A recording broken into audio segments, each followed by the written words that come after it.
신앙 고백 드리겠습니다. 전능하사 천지를 만드신 하나님 아버지를 내가 믿사오며 그 외아들 우리 주 예수 그리스도를 믿사오니 이는 성령으로 잉태하사 동정녀 마리아에게 나시고 본디오 빌라도에게 고난을 받으사 십자가에 못 박혀 죽으시고 장사한 지 사흘 만에 죽은 자 가운데서 다시 살아나시며 하늘에 오르사 전능하신 하나님 우편에 앉아 계시다가 저리로서 산자와 죽은 자를 심판하러 오시리라. 성령을 믿사오며 거룩한 공예와 성도가 서로 교통하는 것과 죄를 사하여 주시는 것과 몸이 다시 사는 것과 영원히 사는 것을 믿사옵나이다. 아멘. 다 같이 찬송가 96장, 통일 찬송가 94장을 하나님께 찬양 드리겠습니다.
이 시간 은혜 받으실 하나님의 말씀은 신약성경 요한복음 9장 1절 이하 12절의 말씀입니다. 신약성경 160면에 있습니다. 제가 읽어드리겠습니다. 예수께서 길을 가실 때에 날 때부터 맹인된 사람을 보신지라. 제자들이 물어 이르되 랍비여, 이 사람이 맹인으로 난 것이 누구의 죄로 인함이니이까? 자기니이까 그의 부모니이까? 예수께서 대답하시되 이 사람이나 그 부모의 죄로 인한 것이 아니라 그에게서 하나님이 하시는 일을 나타내고자 하심이라. 때가 아직 낮음에 나를 보내신 이의 일을 우리가 하여야 하리라. 밤이 오리니 그때는 아무도 일할 수 없느니라. 내가 세상에 있을 동안에는 세상의 빛이로라. 이 말씀을 하시고 땅에 침을 뱉어 진흙을 이겨 그의 눈에 바르시고 이르시되 실로암 못에 가서 씻으라 하시니, 실로암은 번역하면 보냄을 받았다는 뜻이라. 이에 가서 씻고 밝은 눈으로 왔더라. 이웃 사람들과 전에 그가 거린인 것을 보았던 사람들이 이르되 이는 앉아서 구걸하던 자가 아니냐? 어떤 사람은 그 사람이라 하며 어떤 사람은 아니라 그와 비슷하다 하거늘 자기 말은 내가 그라 하니, 그들이 묻되 그러면 내 눈이 어떻게 떠졌느냐? 대답하되 예수라 하는 그 사람이 진흙을 이겨 내 눈에 바르고 나더러 실로암에 가서 씻으라 하기에 가서 씻었더니 보게 되었노라.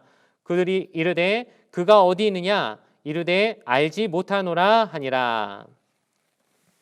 오늘 주신 말씀을 가지고 담임 목사님께서 날 때부터 맹인된 사람이라는 제목으로 하나님의 말씀을 선포해 주시겠습니다.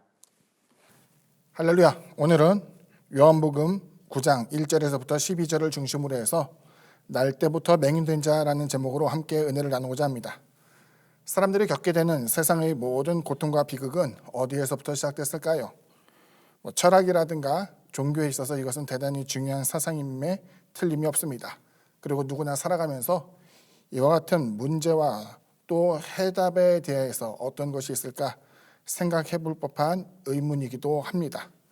세상에서의 가난과 질병 그리고 차별과 소외 문제는 대부분 사회가 지니고 있는 어두운 면입니다. 아무리 행복한 사회라 할지라도 이와 같은 가난과 질병에 대한 문제는 계속 생겨날 수밖에 없고, 이것을 해결하는 방법 역시 사람들이 아직도 풀지 못한 숙제라는 것에는 동의하리라 생각을 합니다. 같은 세상의 어두운 것 또 그늘진 곳을 향하여 세상의 빛으로서 주님께서는 우리 가운데 오게 되었습니다. 그리고 주님이 비추신 그 빛을 통해서 우리는 어둡고 그늘진 사람들을 위로할 수 있고 회복할 수 있도록 우리가 도움을 줄 수가 있겠죠. 오늘 본문에 등장하게 되는 맹인은 바로 우리가 흔히 말하는 실로암 사건의 주인공의 모습을 하고 있습니다. 그 맹인을 찾아와서 주님께서 어떤 은혜를 베푸셨는가를 우리가 생각해 보며 주님께서 베푸신 그 같은 모든 행동 가운데 담겨있는 주님의 사랑을 우리가 깊게 체험하게 되기를 바랍니다. 또한 아울러 살면서 타인에 대한 편견과 그릇된 생각으로 말미암아 때로는 사람들을 얼마나 고통스럽게 하고 아프게 했는가를 다시 한번 반성하면서 우리 그리스도인들이 말과 행실에 있어서 한 번 더 생각하고 조금 늦게 판단함으로써 또 어질게 살아갈 수 있는 저와 여러분 되기를 주님의 이름으로 축원드립니다. 첫 번째로 전하고자 하는 것은 누구의 죄로 인함입니까? 라는 질문입니다. 오늘 본문을 보게 되면 제자들과 함께 주님께서 지나가시다가 이제 길에서 맹인을 보게 되었습니다. 그 맹인을 보게 된 사람들은 이제 이내 곧 그 사람이 나면서부터 소경된 것, 즉 맹인된 것을 알아채게 됩니다. 그러니까 생각해 보면은 제자들이 오갈 때 많이 보았거나 살면서 경험해봤던 사람이었을 것이라 생각이 드는데, 왜냐하면 보자마자 저 사람은 맹인입니다 라고 얘기하지 않고 나면서부터 맹인된 사람이라는 것을 즉각 알아챘기 때문입니다. 지금도 마찬가지겠지만 장애를 가지고 살아가는 데 있어서 세상은 결코 녹록하지 않습니다. 그래서 이제 맹인된 사람이 할 수 있는 것은 그 당시에도 구걸뿐이었고, 구걸을 하기 위해서는 좀 더 불쌍하고 가련하게 자신의 모습을 해야만 했겠죠. 더군다나 이제 어린 시절부터 오랜 기간 동안 맹인 노릇을 했다고 한다면은 이제 사람들이 그에 대해서 알아볼 때에도 저 사람은 정말 어릴 때부터 태어날 때부터 장애를 갖고 있다는 사람이었다라는 것을 짐작할 수 있겠죠. 그런데 여기는 하나의 질문이 있습니다. 뭐냐면은 그 당시에는 사람이 겪게 되는 질병과 고통이라는 것이 그의 행위에 대한 결과로서 많이 이해되었기 때문입니다. 다시 말하면 우리가 잘 알고 있는 인과응보와 같이 선한 일을 하게 되면 복을 받고 악한 일을 하게 되면 벌을 받는다라는 생각이 유대 사회 가운데 뿌리 깊게 내려 있었고, 사람이 겪게 되는 여러 가지 일들 가운데 하나님의 처벌로서 책망으로서 주어지는 질병이 적잖이 있었다는 것이죠. 성경에도 그와 같은 내용이 나옵니다. 출애굽기에 보게 되면 이제 모세에게 대적하였던 그의 누이였던 미리암의 잘못된 행실로 말미암아 하나님께서 벌을 내리사 잠시 동안 나병이 발현하게 한 것이 바로 그와 같은 것이며, 또 엘리사 시대 가운데 나아만의 재물을 탐내 엘리사를 속이고 나아만에게 재물을 받아 숨겼던 게하시에게 발현됐던 나병이 바로 그와 같은 것이었습니다. 다시 말하면 사람이 겪게 되는 그 고통 가운데 크고 작은 많은 것들이 죄와 상관 있는 것으로 여겨지게 되었고, 그 가운데 사람을 가장 고통스럽게 한 것은 다름 아닌 장애였으며, 그 장애 가운데서도 보지 못하는 그와 같은 고통과 괴로움은 정말로 큰 것으로 여겨졌기 때문입니다. 바로 그와 같은 모습에 있어서 나면서부터 소경된 자에 대한 자연스러운 궁금증이 제자들에겐 있었습니다. 저 사람은 태어날 때부터 소경이었다고 여겨지는데 저 사람이 소경된 이유는 무엇인가요?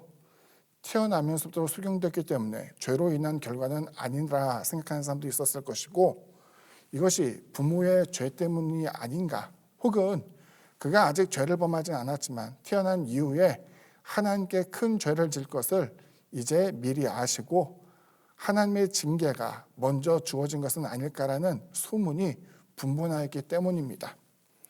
우리는 그 같은 제자의 질문에 대해서 주님께서 어떻게 대답하셨는가를 눈여겨볼 필요가 있습니다. 흔히 생각하는 인과응보에 따른 죄를 범하였기 때문에 또 악을 행하였기 때문에 벌을 받아야 된다는 내용으로서 그 사람의 연약함과 질병, 고통에 대한 모든 것을 주님께서 말씀하신 것이 아니라 그 사람에게 오히려 하나님께서 보이고자 하는 섭리가 있다는 것을 우리에게 보여주고 있었죠. 우리는 그리스도인입니다. 그리고 주님을 통해서 구원을 받은 사람이죠.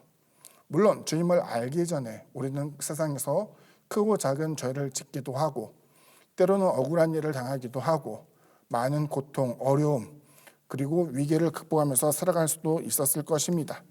하지만 그 이후에 우리가 그리스도인이 된 이후에 그 모든 고통이 온데간데 없이 사라졌을까요? 아니요. 그렇지 않은 경우가 대부분일 것입니다. 여전히 아픔과 슬픔이 있고 질병이 원치 않은 때, 원치 않은 곳에서 나타날 수도 있으며 또 우리가 그 같은 고통과 어려움을 겪으면서도 우리가 여전히 신앙생활을 하고 있는 것이 바로 우리들의 모습일 수 있지요.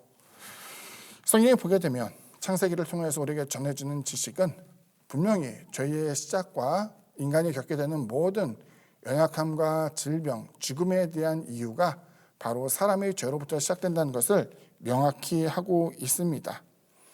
우리는 주님이 십자가 지심을 통하여서 또 죽으시고 부활하심을 통해서 우리의 모든 죄와 허물을 주께서 담당하시고 이제 모든 죄에 대한 책임을 청산했다는 것을 알고 있지만 그럼에도 불구하고 세상에서 쳇바퀴 돌듯 우리의 삶 가운데 고난과 어려움이 계속적으로 발생하게 된 것을 우리는 알고 있습니다.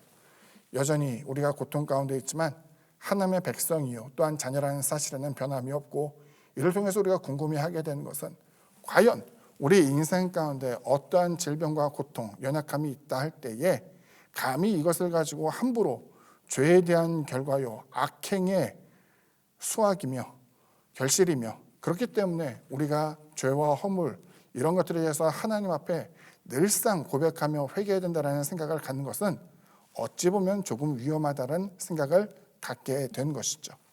실질적으로 욥이 고난을 당할 때에 욥의 친구들이 욥을 정죄할 때의 이유가 바로 그것이었으며 마찬가지로 주님의 제자들도 이제 나면서부터 맹인된 자에 대해서 생각하기를 정죄에 대한 의식을 갖고 있었어요.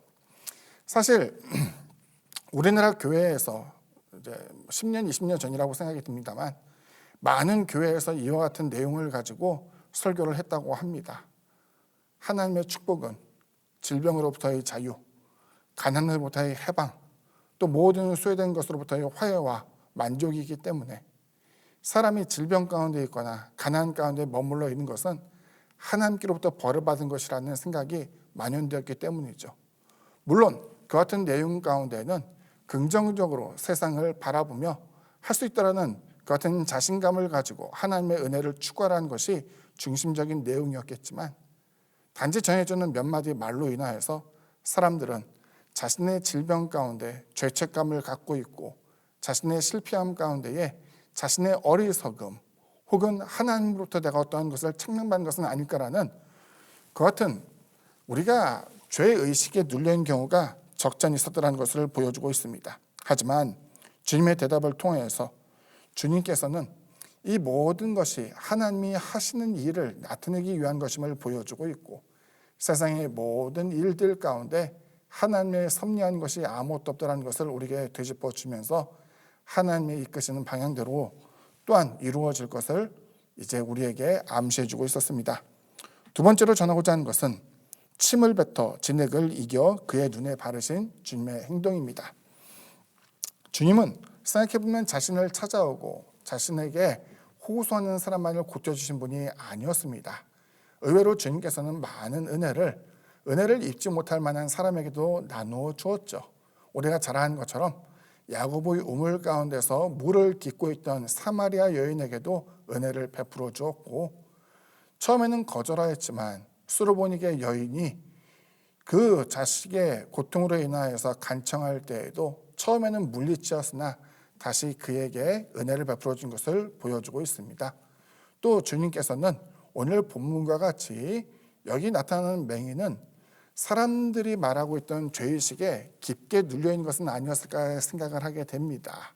다시 말하면 그가 보지 못하게 된 것에 대한 깊은 죄의식은 어쩌면 주님께서 가까이 왔다는 소식을 들었음에도 불구하고 외치지 못하고 감히 긍휼을 구하지도 아니하는 이 사람의 대단히 소극적인 행동에서 볼 수 있겠죠.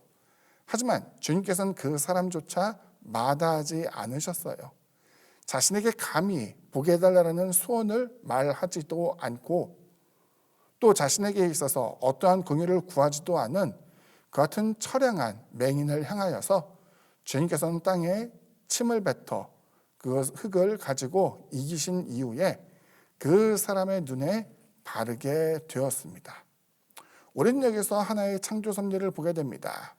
하나님께서 천지 만물을 창조하실 때에 말씀으로 창조하시고 유독 인간에 대해서는 하나님께서 흙으로 형상을 빚으시고 그 코에 생기를 불어넣어 살아있는 생명이 되게 하셨다라고 성경은 기록하고 있죠.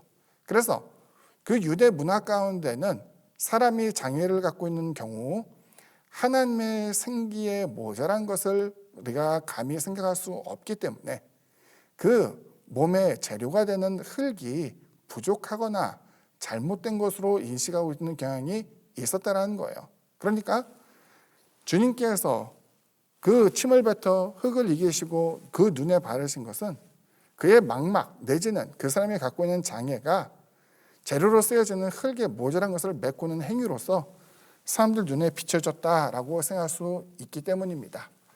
이것을 그대로 적용한다는 것은 많은 무리가 따르겠죠. 주님께서 예를 들어서 배 아픈 사람에게 또 배의 흙을 침으로 짓이겨서 문질러서 고쳤다는 사실은 나오지 않습니다. 또 사람 역시 성경에 보게 되면 때로는 사도 바울 선생이 자신이 가지 못할 때에는 손수건이나 앞치마에 안수하고 이것을 얹게 한 경우도 있어도 오늘 성경 보면 아주 독특하게 주님께서 흙을 이겨서 그 사람의 눈에 발라주는 사건이 기록이 되어 있는 것이죠. 우리는 종종 이런 생각을 할 수도 있습니다. 아니 하나님의 큰 능력이 주님을 통해서 나타나는 것은 좋은데 생각해보면 이와 같은 모든 일들이 애시당초 일어나지 않았으면 좋지 않았을까라는 생각을 하게 되는 것이죠. 주님을 만나서 기적적으로 다시 보게 되는 것이 아니라 애시당초 그 사람이 맹인되지 않은 채로 세상에 태어나고 정상적인 삶을 살아가는 것이 더 행복한 것은 아니었을까라는 생각을 하는 것이죠. 주님의 큰 표적이 나타났던 치유의 역사 가운데 12해 동안 혈루증 앓던 여인도 있었고 또 38년간 중풍병자로서 그 연못 가운데 누워있던 사람도 있다는 것을 우리가 생각해 본다고 한다면 주님을 만나서 그와 같은 큰 기쁨을 얻은 것 이상으로 애시당초 그와 같은 질병에 걸리지 않고 어려움 가운데 있지 않은 것이 훨씬 더 나았겠다는 생각을 하는 경우도 있을 것입니다. 우리는 하나님의 섭리의 모든 것을 알지 못합니다. 그리고 그의 이끄시는 방향과 은혜에 대한 것도 우리는 알지 못하죠. 다만 우리가 기억하는 것은 인간 세상 가운데 들어온 죄로 인하여 죽음과 절망, 질병과 고통, 또 원치 않은 비교의식과 소외되며 경쟁 가운데 뒤처지는 사람의 낙심, 그리고 그들이 겪게 되는 파괴적인 일들을 통해서 세상에 나타나는 불안, 근심 등등에 대한 것을 우리는 알 수 있지만 그 속에서 주님을 통해서 여전히 일하시며 세상의 어두운 그 가운데에 빛을 발하고자 하시는 하나님의 사랑을 잊어서는 안 된다는 것을 말씀드리고자 합니다. 주님께서 맹인을 향하여서 그 같은 일을 한 것을 왜 하나님께서 그 불쌍한 사람을 맹인되게 하셨는가? 왜 그 사람에게 그 같은 고통으로 말미암아 죄의식 가운데 살면서 지금까지 주눅든 채로서 살아가게 하셨는가를 비난한 것이 온전한 뜻이 아니라 그 같은 절망적인 상황 가운데서도 여전히 일을 하고 계시며 우리 사이에서 역사하시는 하나님을 바라보며 우리 가운데 그리스도 안에서의 소망을 바라볼 수 있게 한 것이 하나님의 의도라는 것을 우리에게 보여주고 있습니다. 세상은 공평한가? 라는 질문에 대해서 제 대답은 언제나 공평하지 않다라는 겁니다. 사람은 자신이 원하는 대로 선택해서 태어나거나 자라는 것이 아니죠. 아무리 많은 권력과 재물, 힘이 있는 사람이라 할지라도 그 가운데 태어난 자녀가 자신에게 주어진 모든 여건에 대한 것을 만족스럽게 여기는 것은 아니라 생각을 합니다. 물론 그 가운데 잘못된 의식으로서 정말 소귀족, 왕자와 같은 모습에서 사람들을 핍박하고 죄의식을 갖지 않으며 뻔뻔하게 살아가는 사람도 종종 있겠지만 그 속에서도 여전히 자신보다 더 큰 사람, 더 권위 있고 능력 있고 힘이 있는 사람에 대해서는 비굴하게조차 살아가는 그 같은 모습을 통하여서 그 사람에게도 여러 가지 흠모한 것이 있을 거라 생각을 하게 됩니다. 자, 이 같은 모습에 대해서 주님께서는 상처 입은 그 사람을 향해서 먼저 다가오셨듯이 때로는 주님께서 고통스러우며 죄의식에 깊이 만연되어 신음소리조차 내지 못하는 우리들을 먼저 찾아올 수 있다는 것을 다시 한번 기억하게 되기를 바라며, 또 주님께서 행했던 그 일들 가운데 이제 그 사람에게 명하신 내용을 생각해 보고자 합니다. 그것은 흙을 이겨서 눈에 발라줄 때 즉시로 보게 되는 것이 아니라 실로암에 보내어 그 눈을 씻게 했던 것이죠. 실로암, 여기 성경에 있는 내용을 보니까 실로암이라는 의미는 보냄을 받았다는 의미였다고 합니다. 그러니까 아마도 실로암으로 보냄을 받았다, 뭐 이렇게도 이야기할 수 있는 동어 반복적인 모습이죠. 여기서 이제 특이한 것은 주님께서 이 사람에게 순종을 원하였다는 것이죠. 우리는 하나님의 여러 가지 일들이 어떤 선으로서 나타나는지에 대해서 알지 못하지만 적어도 여기 표현되어 있는 내용을 보게 되면 주님께서 즉시로 그를 보게 한 것이 아니라 주님께서는 그에게 어떠한 행동을 촉구했다는 것을 볼 수 있습니다. 때로는 하나님의 은혜가 이와 같은 순종을 요구하실 때가 종종 있습니다. 엘리야 시대 가운데 사르밧 과부에게 찾아갔을 때 그 과부에게 하나님께서 즉시로 은혜를 베풀어 주기보다는 엘리야의 요구, 떡덩이를 만들게 하고 그 집에 거하게 하는 과정을 통하여서 양식을 주시고 아들을 살리게 되는 놀라운 축복을 베풀어 주었고, 또 엘리사 시대 가운데도 아람의 군대 장관이었던 나만 장군을 요단 강물에 7번 몸을 잠그게 하는 하나의 조건을 통하여서 그의 나병을 깨끗하게 한 사건을 우리에게 보여주고 있습니다.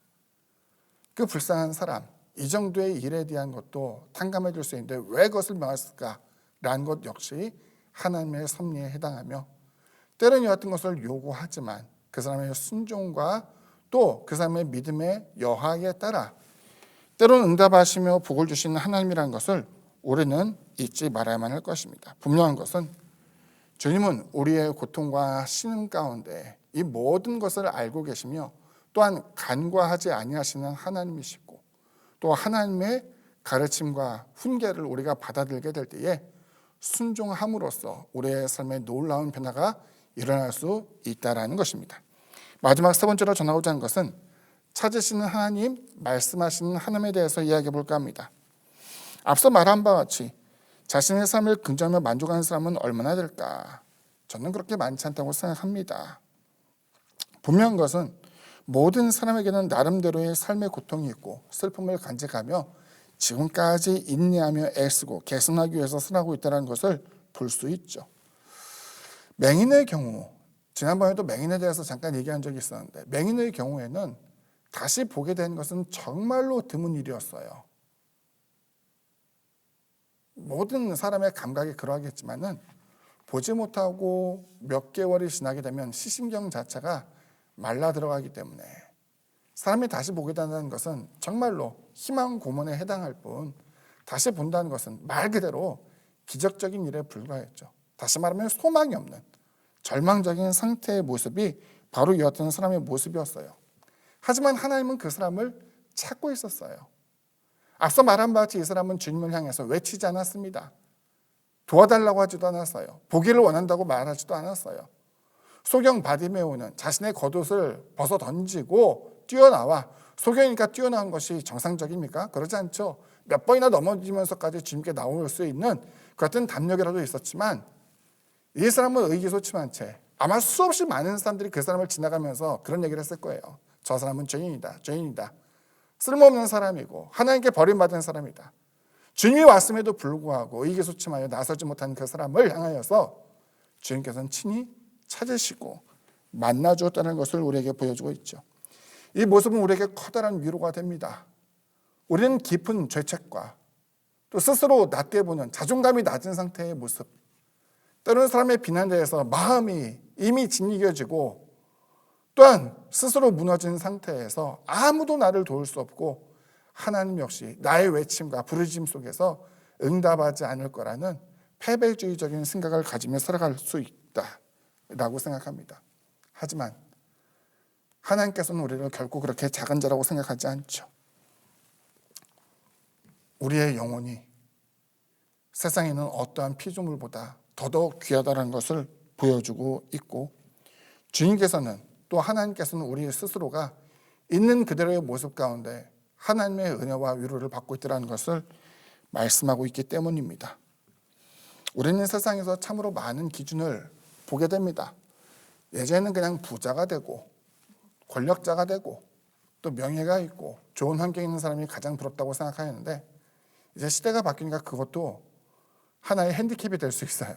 뭐냐면은 대부분 다 아시겠지만 대통령 가운데 부자 집안 또 권력자의 후손 이렇게 해서 대통령 된 사람은 그렇게 많지 않아요.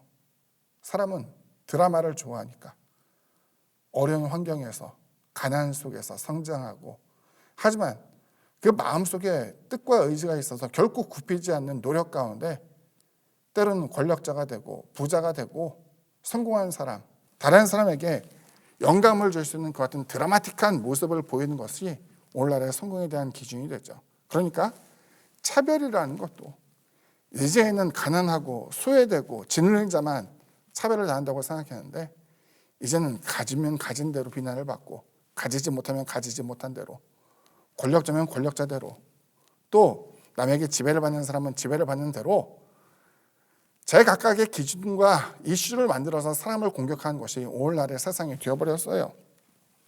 하지만 세상은 그 같은 사람들을 제각각의 기준과 잣대로서 비난의 날을 세워 공격하게 될 때에 주님께서는 먼저 다가가시며 또한 그를 치유하고 있었던 것을 우리에게 보여주고 있습니다.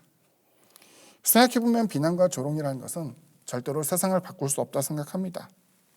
오히려 그 같은 세상을 바꿀 수 있는 것은 바로 신의 의지이고 그 의지에는 하나님의 사랑, 용서, 긍휼, 대속의 은혜, 더 나아가 남을 위한 희생과 봉사를 통해서 세상이 바뀌어진 것을 우리에게 잘 보여주고 있죠. 하나님의 도우심은 우리가 알기 편한 한 가지 방법으로만 나온 것은 결코 아니었어요.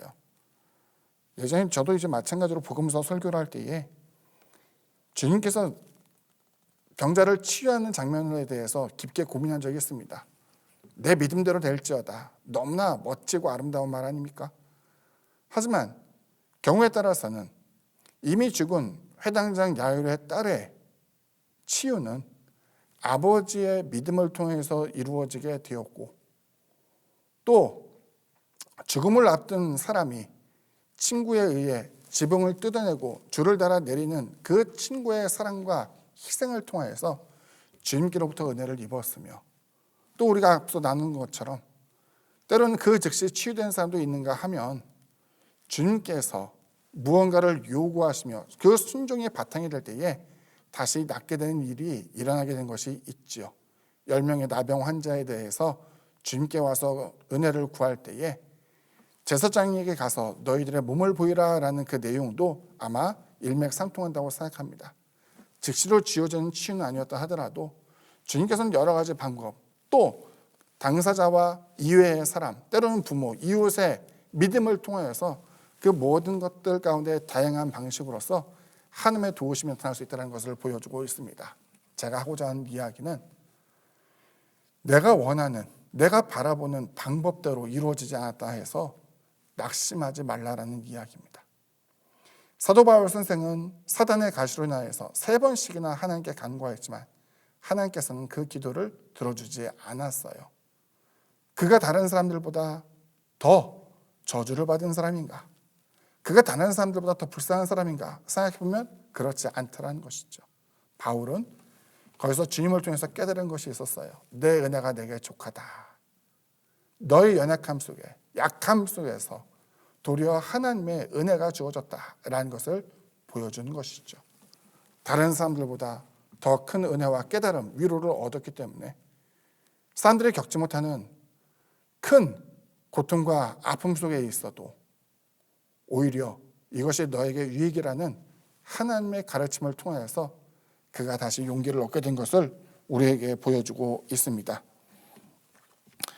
우리가 가진 고통과 절망이 우리를 사랑하시는 하나님의 섭리로부터 장애물이 될 수 없음을 우리가 기억하기를 바라며 하나님의 선하심을 믿으며 하나님의 은혜를 체험하기를 주님의 이름으로 축원드립니다. 잊지 말아야 할 것은 하나님은 사랑이세요. 하나님이 찾으시고 그 말씀하심을 쫓아 살아가게 될 때에 하나님이 예비한 큰 위로와 사랑을 깊게 체험하게 되는 저와 여러분 되기를 바랍니다. 함께 결론을 보고 마칩니다.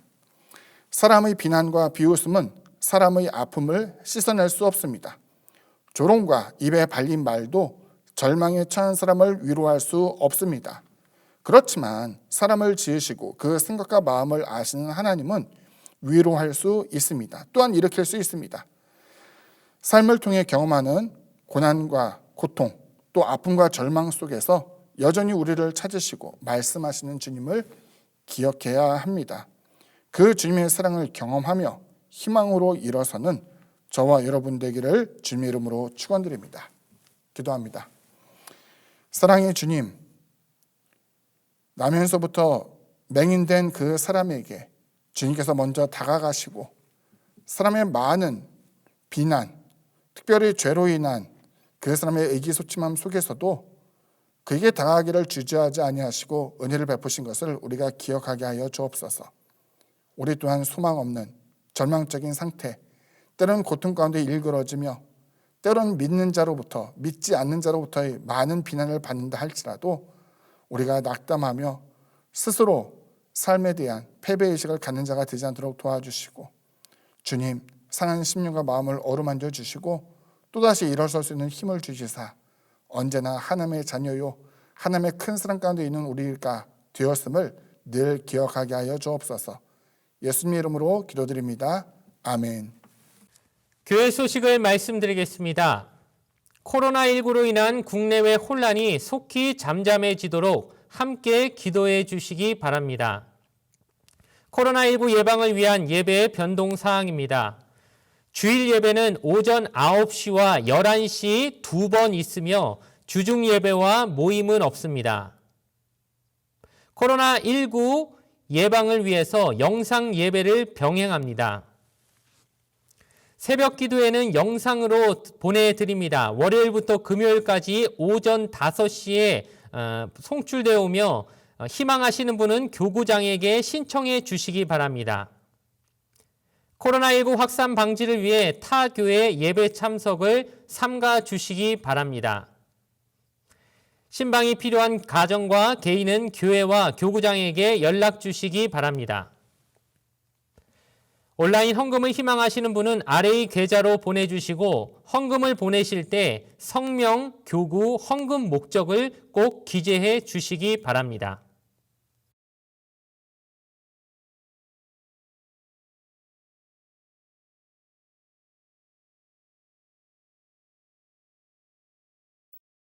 이제 주기도문으로 예배를 모두 마치겠습니다. 하늘에 계신 우리 아버지여, 이름이 거룩히 여김을 받으시오며 나라가 임하시오며 뜻이 하늘에서 이루어진 것 같이 땅에서도 이루어지이다. 오늘 우리에게 일용할 양식을 주시옵고 우리가 우리에게 죄 지은 자를 사하여 준 것 같이 우리 죄를 사하여 주시옵고 우리를 시험에 들게 하지 마시옵고 다만 악에서 구하시옵소서. 나라와 권세와 영광이 아버지께 영원히 있사옵나이다. 아멘.